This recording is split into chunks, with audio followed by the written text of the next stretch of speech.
This video contains spoilers for most of the Life is Strange games, but mostly 2. If you got any interest in this game, please don't let me ruin it for you. The first episode is completely free and the others are like a couple bucks each. If you haven't already, go experience the game for yourself. Otherwise, sit back and enjoy. In case y'all need a reminder, Life is Strange 2 follows brothers Sean and Daniel Diaz. Sean's a quiet teen who likes to draw, skate, and cuss at everything that moves. But deep down, he's a good kid, still growing up, still trying to find out who he is. Much like his little brother, Daniel, who was very much your typical 9-year-old boy, obsessed with cartoons, superheroes, and chocolate. Together, these two live a pretty normal life with their dad in Seattle. It seems like you're gearing up for another small-town Life is Strange mystery. Bring in the corny dialogue, indie music, and cozy vibes. You know I'm here for it. Except no, I'm not. 10 minutes in, a cop pulls up and shoots the kid's dad for no reason, guilty of slowly approaching his kids with his hands in the air. Nice. Before anyone can process whatever that was, Daniel inexplicably develops telekinesis and accidentally kills the cop. So Sean panics, grabs Daniel, and flees the scene. The rest of the game follows their journey across the US to their dad's hometown in Mexico. You take the role of Sean and have to learn how to navigate life on the road as a suspected cop killer, all while taking care of your superpowered little brother. From the jump, the game promises that your actions and decisions will impact the world around you and Daniel, that your choices will matter. What comes next is a big, crazy road trip, and one of my favorite games of all time.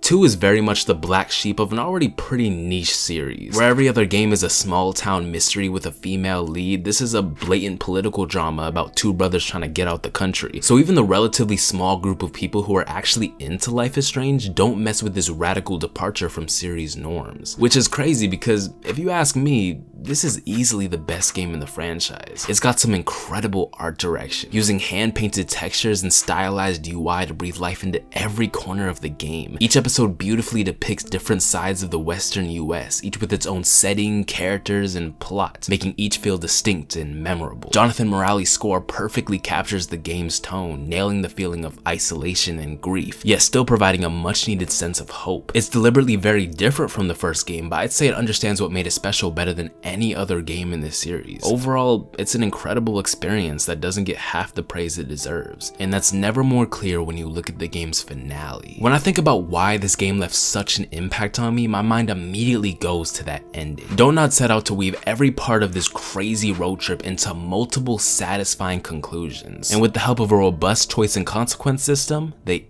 absolutely nailed it. You don't need me to tell you that endings are an important piece of the whole storytelling puzzle. We've all seen incredible stories ruined by a lackluster finale. Stories need satisfying payoffs, fulfilling ends to character arcs, and plot threads to reward audience investment. When you mess up the ending, you bring the rest of the narrative down with it because all of those potentially interesting story elements don't end up going anywhere. Then obviously well-made endings can have the opposite effect. I think that's all pretty obvious. The point is, a lot of the same logic can be applied to choice and consequence systems. It's no secret that games like this don't got a whole lot of complex gameplay. For the most part, it's just walking around and interacting with stuff. But honestly, that's never really been a problem for me. I get a lot of enjoyment just by putting myself in the character's shoes in such an intimate way. Going through their journal, reading through their text, speaking through them. Interacting so closely with the world through the main character helps further immerse me in the story they're trying to tell, which makes everything that happens within the narrative more impactful. That alone is appealing to me, but it's not exactly what I come for when I pick up a story-driven game. At the end of the day, I'm here for the choices. I'm never more invested in a game's narrative than when I know it's taking my choices into account. It makes you care a lot more about what's going on because you're not just a spectator being guided through a set path, you have the power to shape the world around you. It's fun to watch characters react to decisions you make and see how certain situations can play out differently between playthroughs, but that doesn't work if none of our choices actually matter. In the same way that a poorly done ending can hurt the rest of a story, choices that fail to amount to anything end up losing a lot of their weight. There's nothing worse than getting to the end of one of these games and realizing none of your choices actually mattered, which is something way too many choice-driven games are guilty of. It's such a waste of a potentially interesting gameplay and storytelling mechanic. I think the best way to make sure our decisions have some sort of lasting impact is through multiple endings, different outcomes for the story, using each as an opportunity to highlight different themes, taking full advantage of the medium to show us different outcomes to the same story. Don't get me wrong, I'm not looking for a game where my choices can completely change the course of the narrative, where two players can experience a totally different story, I'm fine with my choices mattering within the confines of the story they want to tell, as long as they find some way for our decisions to have a lasting impact on the story. Life is Strange is an anthology. With each game you get a new cast and a new place with a new supernatural twist. Usually the player is in charge of the power, whether that's rewinding time, reading emotions, or traveling across dimensions. These all offer a unique spin on the choice-driven gameplay popularized by Telltale. It's part of what helps this series stand out. 2 is the only game where you don't play as the one with the power. Instead, it's Daniel who's randomly blessed with telekinesis. But you'd be wrong to assume that means the supernatural is not integral to 2's gameplay. Having the main character take care of a little kid is pretty common in media. It's an easy way to get the viewer invested because at the very least they're inclined to care about a child or relate to that kind of dynamic. I'd argue this goes double for choice-driven games. Suddenly there's a whole other layer of consideration when making your choices. You're not just looking after yourself, now you have a kid to worry about. And basic human instincts suggest that we'd want to keep them safe and move in their best interest. And that all applies here, but it's the supernatural twist that makes this game unique. You aren't just influencing your little brother, you're actively shaping the personality of a kid who can lift cars or snap someone's neck with no more than a glance. Now whenever you make a choice, you gotta remember that this impressionable little superhuman is taking notes, observing how you tackle certain situations, learning from your every move. And as the game promised, the way you raise Daniel matters. From both a gameplay and narrative standpoint, this is an incredibly creative way to approach a Life is Strange sequel. The way the game ends is directly tied to how you raise Daniel, so it's important for y'all to understand the ins and outs of Daniel's education before we get into the finale. There are 2 systems in place that keep track of how you raise Daniel: brotherhood and morality. When you make certain decisions, values are added to or subtracted from these 2 variables. Throw a snowball at Daniel's face, -1 brotherhood. Steal from the gas station, -4 morality. Then stuff like following the rules and being a good brother can help raise both stats. And some choices will raise one stat but lower another. Brotherhood is mostly determined by small stuff like teaching him how to skip stones, keeping him away from poisonous berries, helping him with chores, or just having his back when it counts. All of these build up and eventually influence how much Daniel trusts Sean to guide him. If you're a good brother, he's more likely to listen to you during critical moments. There's not an obvious right way to go about raising Daniel. Despite how it looks, morality doesn't necessarily mean good and bad. It's more of an indication of how much Daniel respects society's rules. Rules that won't always correlate with your best interests as someone on the run from the cops. It keeps things interesting by having it be a little more nuanced than right and wrong. These 2 variables mirror 2 of the story's main themes. Of course, you have the bond between Sean and Daniel, but then you have the whole morality angle. How much stake do you put in what society deems as morally correct? The same society that put you on the road in the first place. Do we teach Daniel to follow the rules, even if they're not always fair, ensuring this experience doesn't negatively shape us more than it already has? Or do we put our needs above the world and do whatever we need to survive,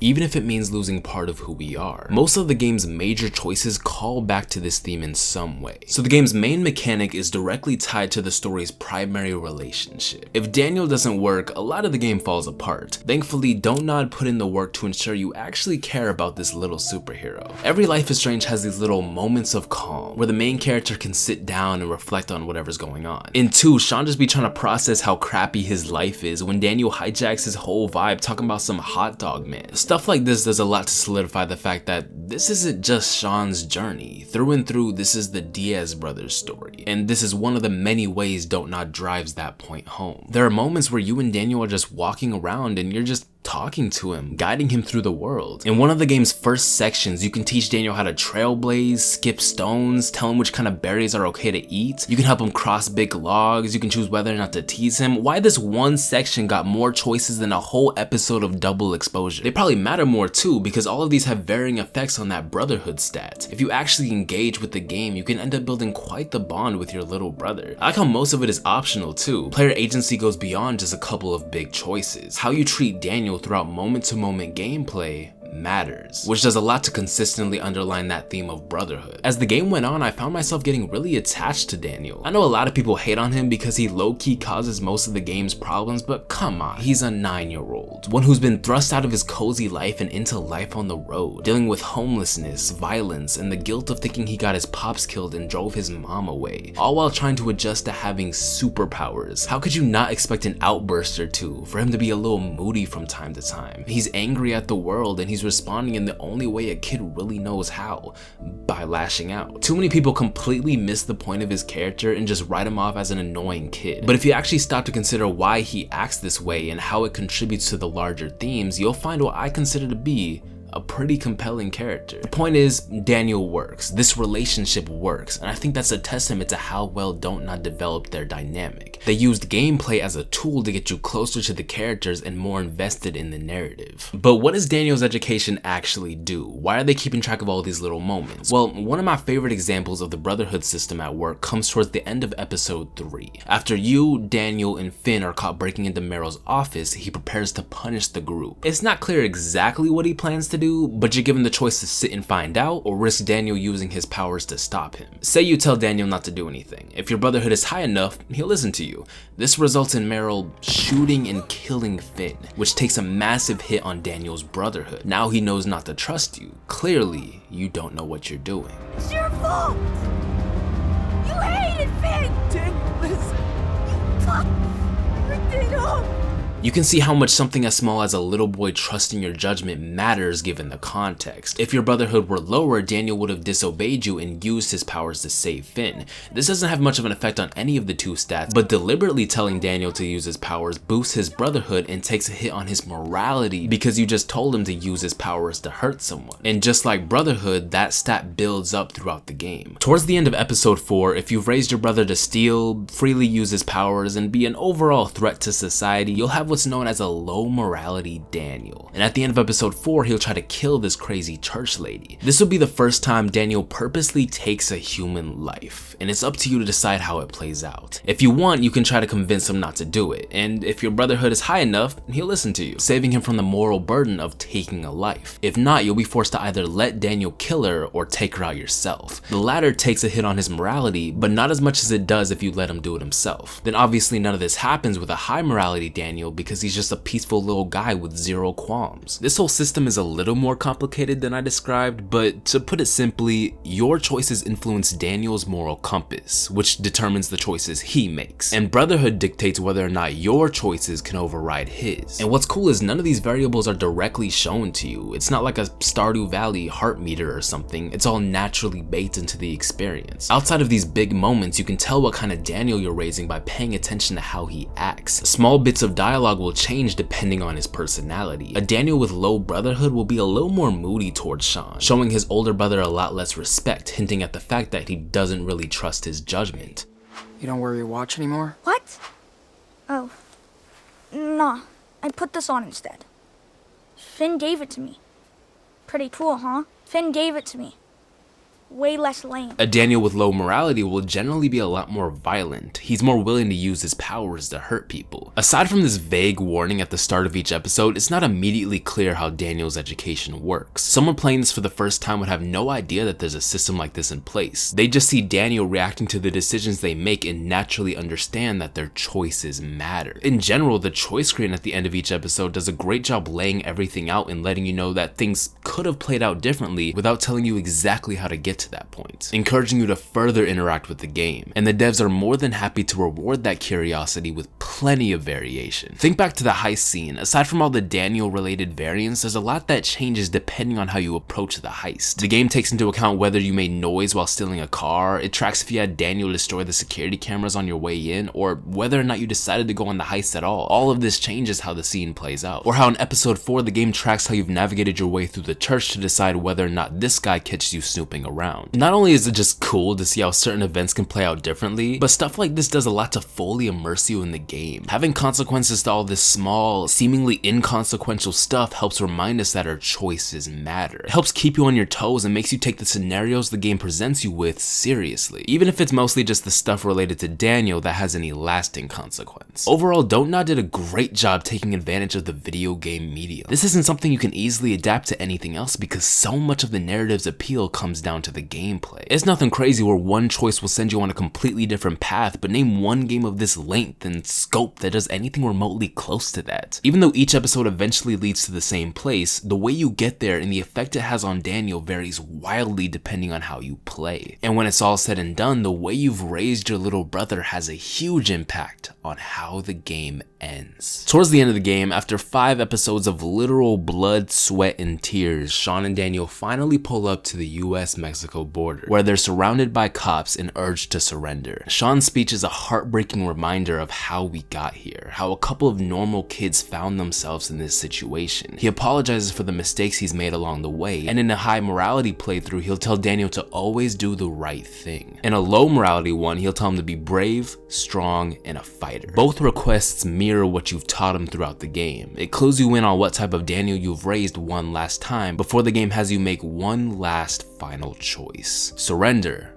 or cross the border. I love how Don't Nod frames important decisions throughout the game. The screen splits into each choice, each frame clearly representing what you're about to do. It's not much, but it's another way this team excels at subtle visual storytelling. This time the screen splits in half. Surrender frames Sean's remaining eye. He almost looks like the moody kid we met in episode 1, showing that to surrender is to go back on everything we've done since then. This frame leaves out the front of his face, specifically his mouth, hinting that by surrendering, Sean would be giving up his autonomy, his ability to fight against the system he knows isn't fair. It makes it clear that surrendering is a sacrifice, but maybe it's the best way forward. Crossing the border frames his missing eye, reminding us that the last few months have left a permanent impact on him, and maybe it's too late to look back. By crossing the border, he'd continue on the path he's forged up until this point. It leaves out his working eye, leaving him blind to the road ahead. To cross the border is to accept a dangerous and uncertain future. Overall, this scene does an amazing job selling the weight behind these final choices.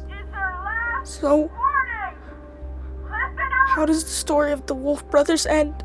Regardless of how Daniel feels about Sean, he's his own person now, with his own set of values that may or may not correspond with yours. His morality will determine how the game ends. During my first playthrough, I had raised Daniel to respect the rules society laid out for him. And in this moment, I really just wanted Daniel to be happy. I was pretty sure we could fight our way through the border, but at the end of the day, that's not what Daniel wants. He's made it clear that he doesn't even want to go to Mexico. He craves stability. Just think how quickly he flocked to the Reynolds, Lisbeth, and Karen. He needs that kind of support. Maybe not from a psycho church reverend, but he deserves the chance to live a normal life with his grandparents. So, I chose to surrender. And after a tearful goodbye, Sean is put away for 15 years. By the time he gets out, he has spent half his life, some of the most formative years of his life, rotting behind bars for a crime he didn't commit. This is called the redemption ending, but looking back, I can't help but wonder, how can the system that failed them, the system that put a cop like that in a position of power and fostered an environment where the boys are physically and emotionally beat down throughout the entire game, get to decide who deserves redemption? And why would Sean need it? I see this redemption as more of a trade. Sean trades his life so Daniel can live the one he wants, which just solidifies Sean's place as my favorite character in the series. He starts off the game being a jerk and ends it willing to sacrifice everything for Daniel's sake. I know I'm technically the one who made the choice, but you already know Sean is the type of guy to do anything for his little brother. As an older brother, that's something that's always resonated with me. This character resonates with me a lot. The brothers make their way through the same forest they camped in at the start of the game. In more ways than that, it's a full circle moment. During the first episode, there was an obvious rift between the two, with Sean shouldering the burden of the Seattle incident by himself, keeping his brother in the dark so Daniel wouldn't have to deal with that pain. But as Brody says, taking on the pain together makes the boys stronger. By turning himself in, he's almost ignoring that advice and once again taking on all the pain himself for Daniel's sake. And 15 years later, you can see that familiar rift between the two, with Daniel going on about the life he's lived, largely oblivious to what Sean had to go through. But obviously you can't blame Daniel for that. This is exactly what Sean wanted, exactly what he chose to do. But it's no wonder that he breaks down. This experience has forever changed him, forever branded him. It'll be hard to reconnect with friends and family or fully re-enter society as an ex-convict. It's clear his sacrifice extends far past those 15 years. The game ends with the brothers going their separate ways. There's a bit of unease with Daniel hesitating to wave goodbye and looking a bit conflicted before he leaves. Again, that rift between the two will undoubtedly take years to heal. As heartbreaking as it is, this remains my favorite ending. It's far from the best outcome, but it's just so real, so powerful. We're given a glimpse at the sad reality of the US criminal justice system, one that is far from perfect and has proven to disproportionately target people of color. Keep in mind, you can only get this ending during a high morality playthrough, in which Sean commits little to no crimes for Daniel to be influenced by. Certainly nothing worth 15 years. It's been said that it'd be more fair if the time scaled based on what you did throughout the game, so players who didn't steal or hurt anyone would get 6 or 10 years. But if you've been paying attention, you'll understand that's not the point. Nothing about this is fair. Redemption is a painful reflection of reality, and an extremely effective way to close out a game that, from the start, set out to shed light on some of the uglier sides of the US. I like to think Sean found his way on the road, living as a drifter, doing his art. In my ending, Lila showed up to his release, so maybe they're drifting together, living their best lives. Yeah, right, I doubt Lila has nothing better to do than chill with her high school bestie, but this ending is open to interpretation, so that's how I'll choose to interpret it. Helps calm that gaping pit in my stomach I get whenever I rewatch it. The only reason I even got this ending was because I had raised Daniel to respect society's rules. He picked up on all those times I refused to steal or hurt people, so he mostly remained that sweet little kid from the start of the game. He agreed with my surrender.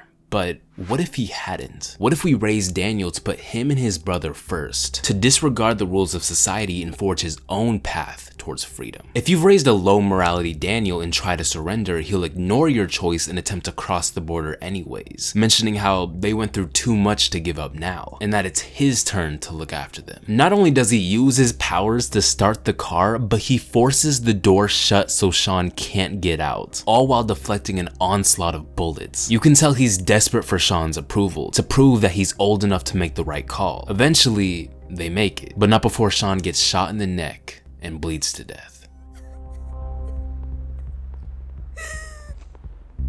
Why?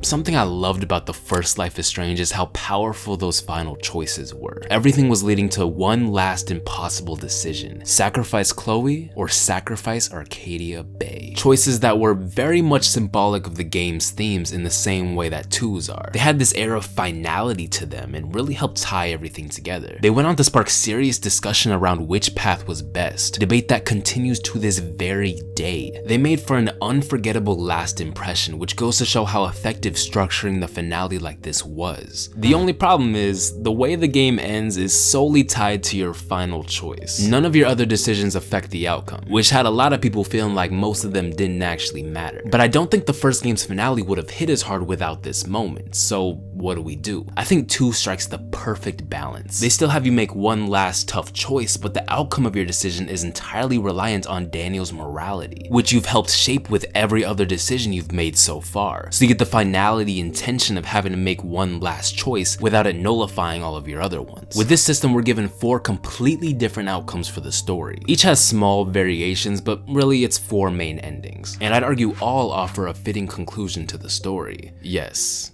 even the one where Sean is killed at the border. The lone wolf ending is the ultimate failure of the player. You spent the last 5 episodes teaching Daniel not to respect society's rules, and now you want to take the moral high ground? The game punishes you for trying to go back on your choices and reminds you that the morally correct choice isn't necessarily the best. In this case, it's the worst. The main character dies and Daniel has to find his way in a foreign country all by himself. We're shown a glimpse of the life he leads 6 years later, undoubtedly one of solitude and regret. He's almost unrecognizable from the sweet little kid we met at the beginning of the game. As sad as this is, I kinda like it. Not only because it gave us one of the hardest shots to come out of this franchise, but also because it's pretty much a punishment for sucking at the game. A low morality Daniel is either the result of you intentionally teaching him to act this way or neglecting him throughout the entire game. Let me tell you, it is not easy to get a low morality Daniel by accident. In my most recent playthrough, I was trying to make him a menace and I still couldn't get him to want to kill Lisbeth. So if you've raised him to disregard the rules of society, why would you surrender to a system you know isn't fair? fair, especially when you're this close to the finish line. And if you spent the whole game doing the bare minimum, not making an effort to raise his brotherhood and not carefully considering your choices, maybe this is the ending you deserve. I like the fact that there's a definitive bad ending. Knowing your choices can lead to something like this solidifies just how much they end up mattering. You can have as many endings as you want, but if they're all a different flavor of pretty good, they carry far less weight because there's no consequence for choosing poorly. True Colors continued the trend of having you make a climactic final choice, but it leads to two pretty solid outcomes where everyone is happy. There isn't really a way to mess things up, effectively removing a lot of the stakes from these once tense decision-making moments. Lone Wolf has the opposite effect. You get this and you start wondering how you messed up so badly. You're either rethinking all those times you taught Daniel to be a menace or wishing you had just seen it through to the end. Either way, it retroactively lends more weight to the game's choices, which is exactly what branching outcomes should do. Put simply, it's more fun when there's a way to lose. And Lone Wolf is the most harrowing game over screen I've ever seen.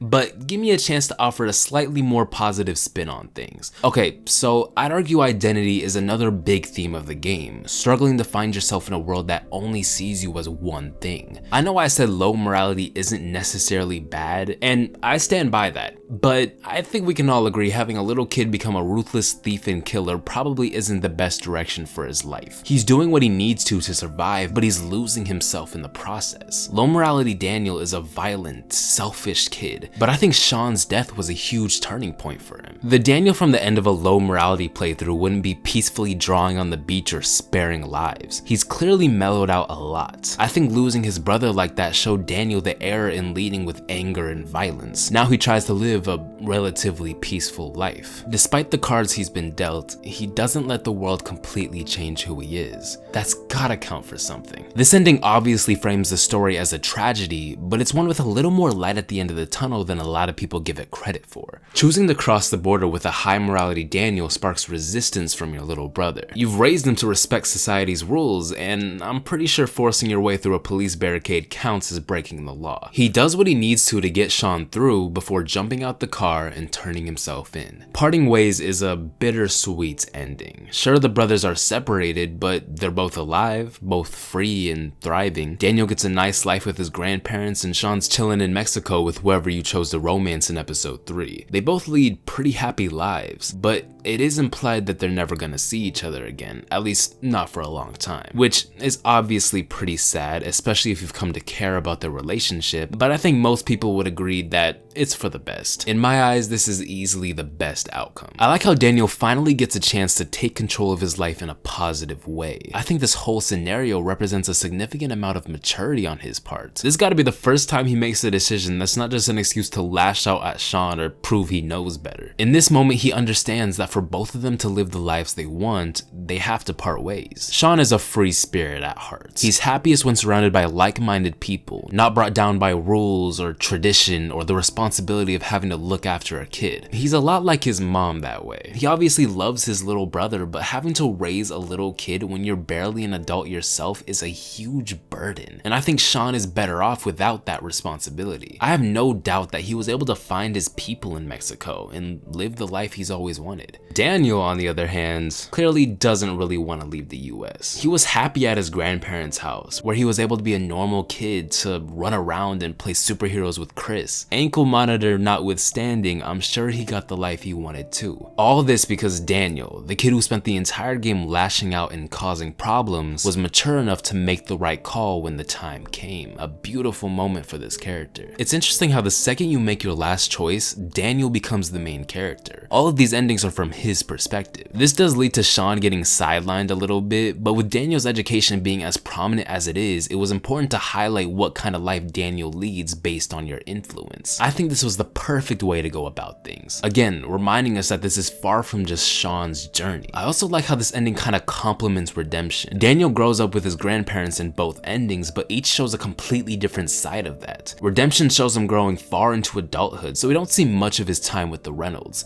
save for a couple of photos. Parting Ways actually shows us a teenage Daniel living with his grandparents, which provides a lot of details that can easily be applied to redemption. By paying close attention to both endings, you get a clear picture of Daniel's life following a high morality playthrough. You can get a lot out of looking at all of these endings as parts of a whole, a strength unique to choice-driven storytelling storytelling that Dontnod takes full advantage of. I didn't mention this earlier, but during Sean's speech, Daniel's response will change based on his morality. In a high morality playthrough, he's all sweet and considerate, but in low morality, he makes it 100% clear that he's more than willing to pack up this little police force and cross the border.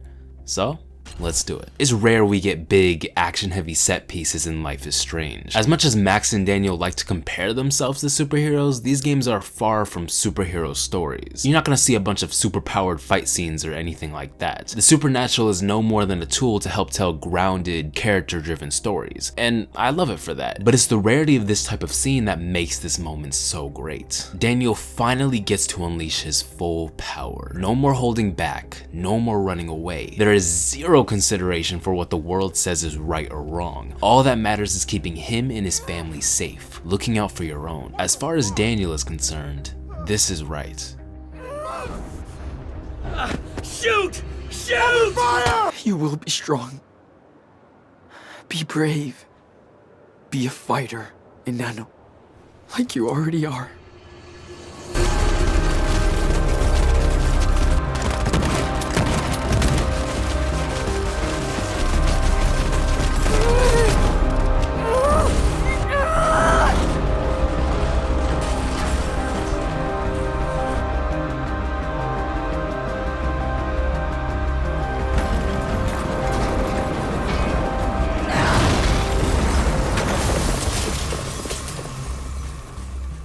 Daniel effortlessly decimates the border crossing, his torn shirt flapping in the winds, not unlike the superheroes he used to look up to. It's almost cathartic to watch it all unfold. But when the music dies down and you look at this kid's face, you realize that Daniel just lost a part of himself. That sweet little kid who liked watching Hot Dog Man, playing superhero, and eating Choco Crisps was just forced to murder 24 people. Justified or not, you bought your freedom with blood, and these kids will never be the same. This ending is appropriately called Blood Brothers. Fast forward 6 years and the brothers have made a pretty decent life for themselves. They're making good money, they got a nice place, they got their own repair shop going. It's not the life they imagined for themselves, probably not the life their dad would have wanted for them, but at the end of the day, they're together and they're free. This gotta be the best ending, right? The backing track is in equal parts melancholic and triumphant, which I feel perfectly captures the situation. Our boys finally made it. They powered through every challenge and made it to Mexico together. But I feel like both kids are railroaded into a life neither of them really want. Not that either of them really got a chance to figure out who they wanted to be before they were forced to decide. Yeah, this ending is a decent outcome for both of them, but I struggle to see how it's ideal for either of them. Again, Daniel would live a much happier and less stressful life with the Reynolds, with the stability he desperately craves. And Sean would be better off without the burden of raising a kid. This ending really is the inverse of parting ways. Whereas the only bad thing about that ending was the fact that they were separated, I'd argue the only truly good thing about Blood Brothers is that Sean and Daniel get to stay together, even if it's ultimately for the worse. The only reason I'm so hard on this ending is because too many people see this as like the perfect ending, which just isn't true. Like the high morality endings, it's appropriately bittersweet. What kind of message would Dontnod be sending if the ending where they both make it to Mexico was an undeniably perfect one? That yeah, it was for the best that the brothers were driven out of their home country and into a completely foreign area, that they were forced to become something they weren't in order to survive. No, this situation is far from ideal. The game goes out of its way to show that Mexico isn't this perfect sanctuary. There's conflict, there's a little bit of instability. It makes you question whether or not any of this is really for the best. Despite all that, you can't help but feel a sense of satisfaction as Sean and Daniel look out onto the sunset, having finally found a semblance of peace. In a lot of ways, it just feels right. The two brothers together, living a decent life, having done exactly what they set out to do. I said how them being together is probably the only good thing about this ending, but I can't stress enough how good of a thing that is. Regardless of what your brotherhood was like, these two always butt heads throughout the game. Even before the game starts, they're at each other's throats. So it's nice to see that they took this situation as a chance to grow closer together. We see that they have each other's back, that their bond couldn't be any stronger. As someone who loves these characters and the relationship they share, that genuinely warms my heart. Once again, we have an incredible end to the story.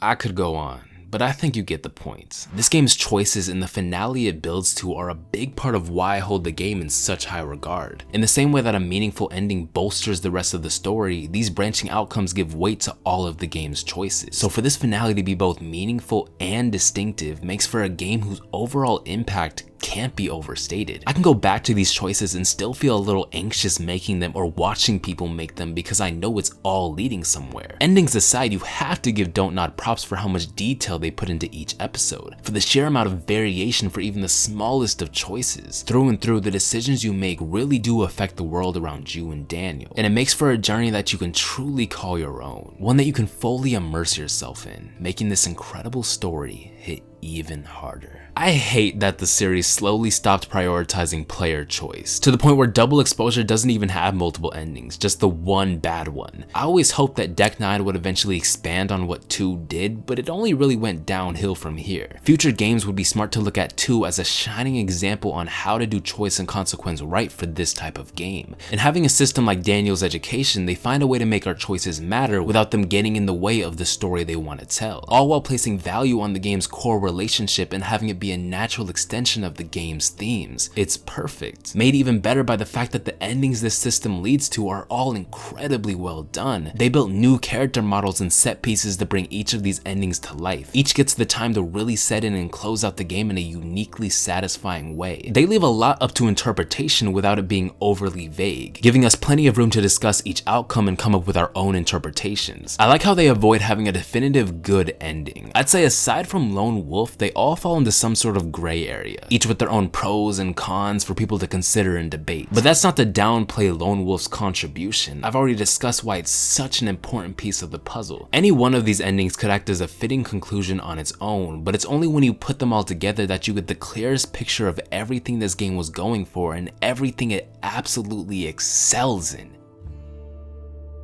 I have endless appreciation for Life is Strange 2, and this finale is just one of the many reasons why. Props to everyone involved in bringing this project to life, and props to you for sticking around this long. Before y'all head out, feel free to let me know what you thought of the game's endings. I'm so serious when I say taking the conversation further with you guys is genuinely one of my favorite parts of doing all this. So please, don't be afraid to speak your mind. Anyways, that's all for now. See ya.